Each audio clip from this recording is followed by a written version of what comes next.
Grease is the word. Or is it? In 2022, in a socially cognizant, forward-thinking, intersectionally feminist society, can Grease, a musical that arguably promotes slut-shaming and changing yourself in order to win over the affections of a boy, still be considered the word? Today, we discuss. Oh my god, hey! Welcome back to my Stager YouTube channel. If you are meeting me for the first time, hello! My name is Mickey Joe, and I am obsessed with all things theatre. I am a particular fan of a West End musical. Let's be realistic. I'm an independent theatre critic. I'm also a content creator here in the UK, as well as here on my Stager YouTube channel. You can find me on Twitter, Instagram, TikTok, all at Mickey Joe Theatre. Go follow me on there for so much Stager content, you have no idea. I recently finally went to go and see Grease at the Dominion Theatre as part of a 3-show day. You can find out how much fun we had in another video I've already posted on my channel. But as promised, I am going to be reviewing this new production of Grease, which is controversial because it is very different from the film. Very, very different. Which did not come as a surprise to me because, and I want to explain this before we even start, Grease as a musical has always been different to the film.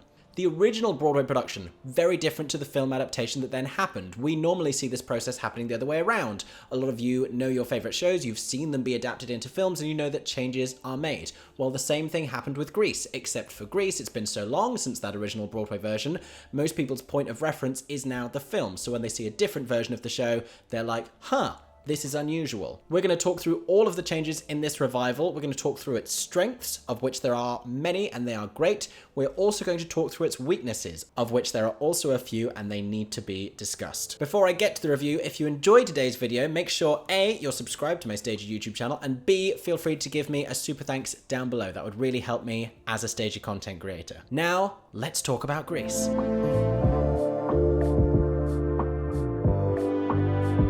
So it's fair to say I went into this production skeptical. You know, there are things about this production that had me concerned it wouldn't be the most artistically fulfilling and rewarding thing ever. Grease is the kind of show that has now become so popular with the masses that it's something that isn't necessarily ever mined for its full theatrical potential. You know, you just kind of put these songs on a stage, the audience are going to sing along with a couple of glasses of wine in them, add in the dual star casting of Peter Andre and Jason Donovan as Vince Fontaine and the Teen Angel, and I was just concerned that this wouldn't necessarily be something I would enjoy. However, the creative team had me very excited. This is the Leicester Curve revival, which was directed by Nikolai Foster. I enjoy a lot of Nikolai's work, and Arlene Phillips had re-choreographed it. Arlene has choreographed Grease before, but she decided, no, I am going to change up everything I've already done for this show. I'm not just going to recycle my choreography. You're getting something new. You're getting something high energy. You're getting something wild. I cannot tell you enough how exciting Arlene Phillips' choreography is for this production of Grease. I mean, there is a reason that she is a legend within the dance world. She has choreographed for the greats, and she absolutely still has it. It's phenomenal work that she has done with this production. And I celebrate a lot of this production's originality, I really do. I'm going to talk more about the changes in just a minute, but I like where it takes risks, and I like where it tries to be different, and I like where it really tries to honour the story of these characters as it understands them. I like that we can move away from the film and try and give you this slightly alternative version of the narrative. And I do feel them trying to justify some of its less celebrated choices, like the whole understanding of Sandy as this character who compromises her values for a boy and by succumbing to peer pressure. I feel this revival trying to fix Grease from a modern perspective, and whether that's even possible, I don't know. But I do think it gets points for trying. On balance, there are also too many areas where I find the narrative gets a little bit confused and the characters aren't necessarily honoured completely. And so overall, this is a 3-star review from me. Let me elaborate on some of the things I've just said.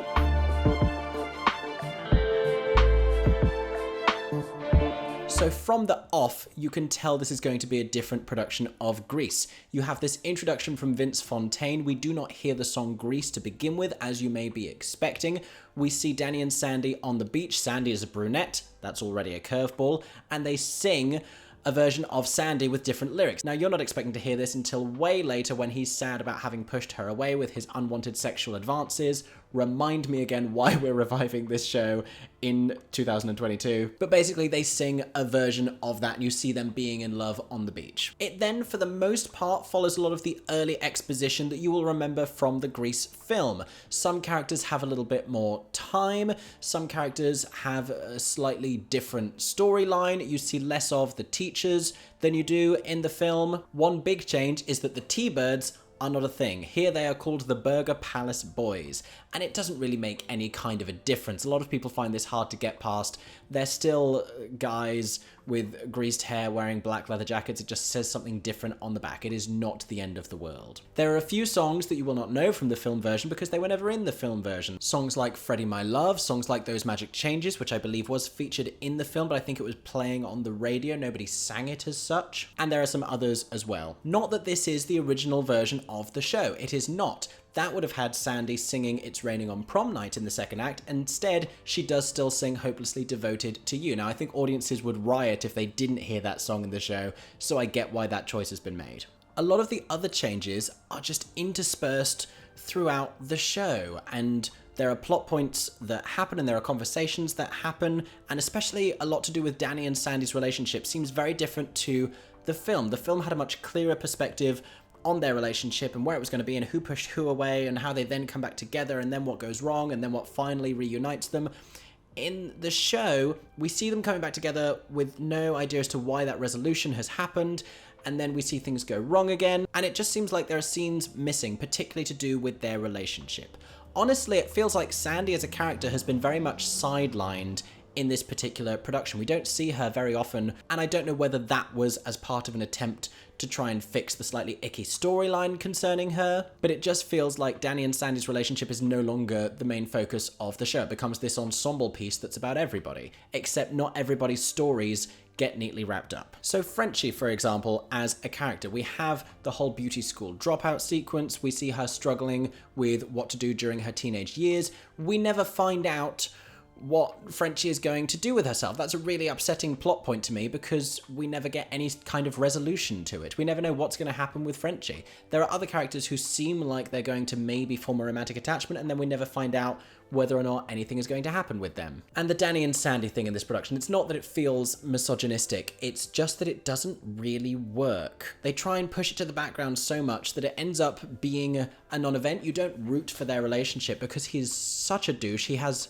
discernibly no interest in her when she first shows up, and she seems to have nothing in common with anyone in that group, even though she spends a lot of time with them, even when she's not trying to pursue a relationship with Danny. It feels like she just needs to go and find other friends because she doesn't really have anything in common with any of these people. You don't get why she's hanging out with them and why she would ever be willing to compromise all of her own values in order to be accepted by this particular group. Now, teen dynamics are a complex thing, and this is a show that is both about that but mostly just about sex. Let's be completely honest, that's what Grease is all about. But it just doesn't feel in this revival like they should even be a couple. It's a weird moment at the end when he sent her this letter where he's like, I'm sorry for what I did, but also you should just change things about yourself because maybe then people would like you more. And she's like, you know what? Maybe he's right. And then she sings Goodbye to Sandra Dee, and then she comes back on in a not that different outfit. It's not much of a moment. It is definitely not Olivia Newton-John walking on in that outfit.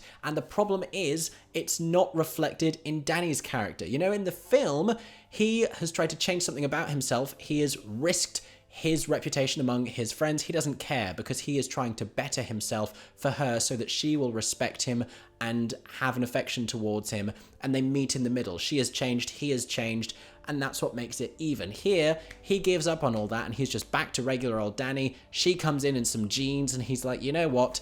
Yeah. It's just a weird ending, and it makes it very difficult to enjoy the narrative, and all you have left to enjoy is the dance.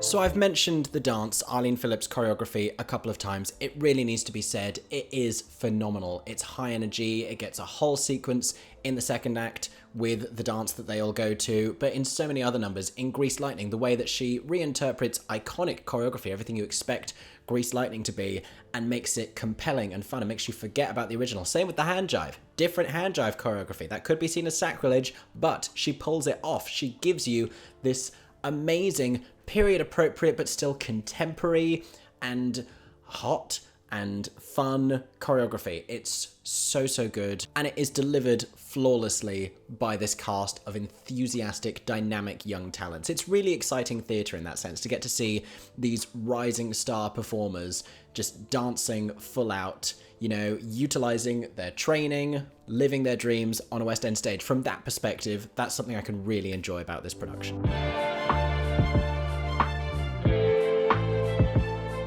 Now, I've mentioned this cast of talents, let's talk about some of them more specifically. I want to start with Ben Cullerton, who was understudying the role of Kaniki at this performance. Now, I've heard great things about Paul French as Kaniki, so I was disappointed not to get to see him, but Ben was fantastic. The way he brought this very adolescent masculinity to it, like he's trying to show off and he's trying to have this bravado, but he's still a young person. The chemistry that he had with different members of the cast, you know, his relationship with Danny, his dynamic with Rizzo, his dynamic with Sandy, which was odd at certain points. I will say throughout this show, different pairings just seemed to be popping up, like Sandy was spending a lot of time with Kaniki randomly, and like it's not unrealistic for how teenagers would be behaving, but also I think when we have so many characters and you want to invest a little bit of time in all of them, we do need to have some clarity on their trajectories, you know, who has feelings for who, what are we going to end up with here in this show about adolescent romance. We need to know who the couples are and what someone's motivation is. If he's talking to Sandy, why is he talking to Sandy? I didn't understand that consistently. That's nothing against the performance, that is a direction issue. Also, we just have to talk about Ben's dancing. I thought he was fantastic. He attacked that choreography, and in Grease Lightning, he did this one particular thing where he took off his jacket really fast, and I nearly had a cardiac episode in the stalls of the Dominion Theatre. And that's all I'm going to say about that. Olivia Moore was in resplendent voice as Sandy. Obviously, we recently lost Olivia Newton-John. She has enormous shoes to fill. I wanted her to be more stuck up. If there's stuff that you do want to change about yourself, make it stuff that you don't necessarily like about yourself. If there's a reason that she wants to fit in with this group, what is it about her that she wants to change? You know, you could talk about a certain amount of like social anxiety or like a class separation where she's like, these are the people I want to be more like, I want them to accept me, this is what I don't like about myself and what I want to abandon, because she comes across very reasonable. Like, she's fine, there's nothing wrong with her. If she had some character flaws or she was particularly snobbish or stuck up, that would be one thing, but she's just a virgin who cares about people. That seems to be her great betrayal in this show. And when that's the thing that they seem to want to beat out of her through some objectively terrible treatment and bullying, then it makes it difficult to like them. As the ringleader of this whole dynamic and the leader of the Pink Ladies, you have Jocasta Armgill as Rizzo. I like Jocasta in this role. She's feisty, she's sassy, she's impatient. You can see the pain and you can see the loneliness that exists beneath the surface. And it's not like cookie cutter Rizzo. She hasn't played on the obvious traits. And the same with Olivia Moore as Sandy in many ways. You know, they're not giving you the most obvious rendition of that character, and that's quite fitting for this revival that does quite a lot of things differently. Dan Partridge as Danny Zuko gives a really confident performance. I think this is one of those characters that could be quite difficult to make interesting. He's another one who has a formidable predecessor to take over from. Everybody knows what to expect with Danny because of John Travolta's performance. He does things very differently. I would like to be slightly clearer on his motivations at times, because he has this weird sort of side thing with Patty Simcox, and I don't know if that's actually going anywhere or if she has feelings for him. It's not really until the end of the show that we understand what that whole dynamic was, and I think we waste a lot of time questioning it. But he sings fantastically. Oh my gosh, his performance of Sandy when he does eventually get to sing it in the second act is glorious, and it's great to see someone playing masculinity and vulnerability with both hands on a West End stage. I loved Mary Moore as Jan. She was adorable. She's always adorable. She was just this really sweet, bubbly character. I loved Eloise Davies as Frenchie. She was really fun and sassy. I liked her character voice a lot. I will say, Darren Bennett, who was playing Vince Fontaine and the Teen Angel, was doing a little bit too much for me. It got a little bit corny and a little bit cringy at times. I could have done with him scaling down some of the line readings, some of the gyrations a little bit. I don't know why he needed to be that over the top, whether he was making up for the absence of Peter Andre and Jason Donovan, who were not performing at that particular performance. I don't know, but it was a little bit too much for me.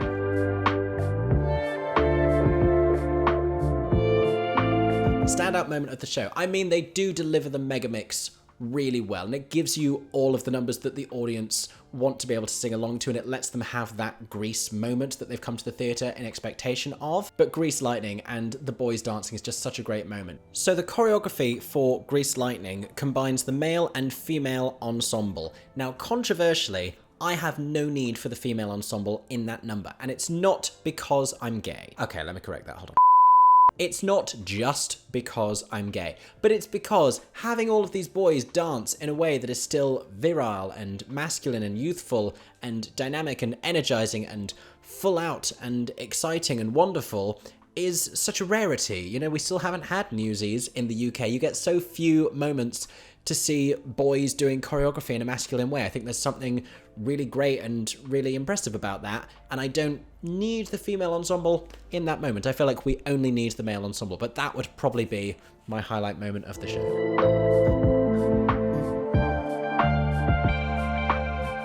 I think anyone who loves Grease as the film is still going to enjoy things about the show. You know, I don't personally understand why anyone would want to go and see a complete replica of something they could see on film. You go to see a theatricalized version of that, and that is what this does well. Yes, there are changes. Yes, there are things that might make your head spin a little bit, but it's still going to tick all of the boxes that you need. It's still going to have all of the songs that you are waiting for. It's got a whole fun megamix section at the end that you can sing along to a little bit. Do not sing along during the show, for the love of all that is good and holy. But the aesthetic, the sound, the feel, it is still very much Grease through and through. So if you like the film, you're going to like this production. And if you don't like the film, if Grease is a little bit too mainstream theatre for you, then this is definitely a more interesting production. It is still Grease at its core, but it makes some slightly more original choices, as you would expect for a Nikolai Foster directed revival of this show. So if your vibe is more edgy alternative revival of traditional productions, then there's something for you to enjoy about this as well. And if you're anyone who enjoys choreography and dance on stage, let me tell you, it's amazing. It's really some of the best dancing I've seen in a West End theatre this entire year. So those were my thoughts on Grease at Dominion Theatre. I know a lot of you have been waiting a long time to hear what I thought about this production. I think it has its strengths. I think it also has its shortcomings. A lot of that is inherently because of the material. I think it's always going to be a little bit at war with the original version of the show and what that was meant to be about and what the film was then about and which one we honour and which one people are really coming to see. I think they strike a good balance of trying to remain truthful to the material while delivering the elements of the film that they know they need to, otherwise they would enrage the ticket buyers. And my number one takeaway is that this is just a really exciting cast. I cannot wait to see what they all go on to next. I feel like this could be one of those great springboard productions that we see in programs for years to come, like, oh, these people were all in Grease. I keep seeing that Grease revival listed in programs because it had so many rising stars who would go on to exceptional careers. In the Heights is a show like that. Spring Awakening was a show like that. I love that for all of its criticisms, Grease has become this great platform for young musical theatre talent performing in the West End. Thank you so much for watching today's video. I hope you enjoyed. If you did, make sure to subscribe to my Stager YouTube channel and go find me on other social media, Instagram, Twitter, TikTok. I'm at Mickey Jo Theatre on all of those platforms. Also, if you enjoy my reviews and you would like to read some of my reviews that haven't necessarily made it to YouTube, you can go to showscore.com, click the link down below, sign up for an account, and you can read my reviews as well as writing reviews of your own. How exciting! So much fun! If you saw this production of Grease and would like to weigh in on whether or not it was in fact the word, let us know what you thought in the comment section down below as well. If you really enjoyed today's video, you can give me a super thanks. That would really help me as a Stager content creator. Alternatively, you can visit patreon.com/Mickey Jo Theatre, where you can gain access to some exclusive photo and video content. I hope that everyone is staying safe and that you have a stagey day. For 10 more seconds, I'm Mickey Jo Theatre. Oh my god, hey. Thanks for watching, have a stagey day. Subscribe!